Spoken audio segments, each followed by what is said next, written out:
are going to see about இப்போ வந்து நம்ம கிளேசர் டீச்சிங் மாடல்ல யூனிட் 2ல டீச்சிங் மாடல்ல கிளேசரோட பேசிக் டீச்சிங் என்ன இருக்கு, அதாவது அடிப்படை மாதிரிகள்லாம் என்ன, அப்படி என்ன சொல்ல வராரு, ஒரு மாணவனுக்கு வந்து ஒரு ஆசிரியர் எந்த ரீதியான முறையில கற்பித்தல் முறையை தொடங்கணும் அப்படின்றத எப்படி வந்து விளக்கம் மூலமா நமக்கு சொல்லியிருக்காரு அப்படின்றத நம்ம பார்க்கலாம். சரியாடா? இப்போ பார்த்தீங்க அப்படின்னா டீச்சிங் அப்படின்னாலே நம்ம எல்லாருக்குமே தெரியும், ஒரு கருத்தை வந்து தெரிவிக்கிறது, அது வந்து ஒரு விளக்கு முறையோடு தெரிவிக்கிறதா டீச்சிங் சொல்லுவோம். இப்போ பிஏ ஸ்டூடெண்ட்ஸ் எல்லாருமே என்ன பண்ணுறீங்க, டீச்சிங் ப்ராக்டிக்ஸ் தான். உங்களுக்கு 80 டேஸ் எதுக்கு போகிறீங்க, உங்களை நீங்களே தயார் பண்ணிக்கிறதுக்காக போகிறீங்க இல்லையாடா? அப்போ ஒரு பேசிக்கான ஒரு மெயினான கான்செப்டை மாணவனுக்கு விளக்கத்தின் மூலமாக அவனுக்கு வந்து புரிய வைக்கிறதுக்கான முறை தான் இது. அதில் வந்து இது வந்து 1962 தன்னுடைய மாதிரிகள் எப்படிலாம் இருக்கணும், இது வந்து ஒரு மாணவனுக்கு எப்படி சென்றடையணும், ஒரு கருத்துனா அது எப்படி அந்த மாணவனுக்கு கொண்டு போகணுன்றதை வந்து விளக்கியிருக்காரு. ஃபர்ஸ்ட் வந்து பார்த்தீங்கன்னா இன்ஸ்ட்ரக்ஷனல் ஆப்ஜெக்டிவ்ஸ். இதை தான் நீங்கள் லெசன் பிளான்ல எழுதுவீங்க. கற்பித்தல் நோக்கம், எதுக்காக கற்பிக்க போறீங்க. இப்போ ஒரு டாபிக் எடுத்துட்டீங்க, அந்த டாப்பிக்கை பற்றி நீங்கள் என்ன சொல்ல போறீங்க. இப்போ அந்த லெசனை நாம படிக்கணும் ஃபர்ஸ்ட் இல்லையாடா? எதுவுமே போனோம்னா எதுவுமே தெரியாது. அப்போ கற்பித்தல் நோக்கம் என்னவா இருக்கணும், அப்போ இந்த பாடத்தில் இருக்கிற கருத்தை நான் மாணவனுக்கு எப்படி சொல்லி கொடுக்க போறேன்றத ஒரு 4-5 கொஸ்டின்ஸ் நாமளே ரெடி பண்ணிக்கிறது, இதுதான் நம்மளுடைய கற்பித்தல் நோக்கம். அடுத்தது பார்த்தீங்கன்னா ஹேண்ட்லிங் பிஹேவியர், அதாவது உள்ளீடு நடத்தை.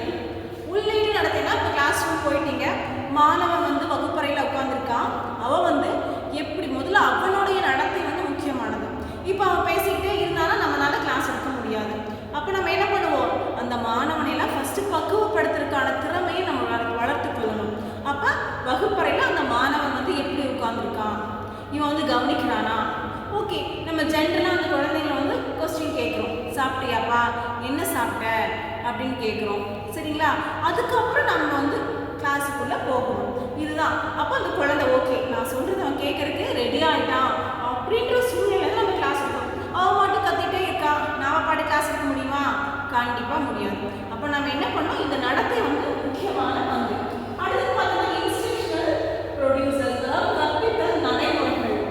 நடைமுறைனா இப்போ நம்ம கிளாஸ் எடுக்க ஆரம்பிச்சோம், இப்போ ஒரு டாபிக் எடுத்துட்டோம் அப்படின்னா அந்த மாணவனுக்கு அது எப்படி சென்றடையுது, எப்படி வந்து விளக்கணும். இப்போ ஒரு கதையின் மூலமாக விளக்கலாம், இல்லை வந்து ஒரு சொற்களின் மூலமாக நம்ம விளக்கலாம். இப்போவே அந்த கதை ஒரு வார்த்தை இருக்குது அப்படின்னா அதை புரிகிற விதத்தில் எக்ஸ்பிளைன் பண்ணணும். ஃபஸ்ட்டு மோட்டிவேஷன் கொடுத்துட்றோம், அதுக்கப்புறம் எக்ஸ்பிளைன் பண்ணி அந்த குழந்தைக்கு அதனுடைய முக்கியமான கருத்தை நாம் தெரிவிக்கிறதன் மூலமாக அந்த குழந்தைங்க கண்டிப்பாக அதை புரிந்து கொள்ளத்தக்க வண்ணமான அவங்க அறிவு வளர்த்துக்குவாங்க. அடுத்த பாயிண்ட் பார்த்தீங்கன்னா பர்ஃபார்மன்ஸ் ஆஃப் அசஸ்மெண்ட், அப்படின்னா செயல்திறன் மதிப்பீடு.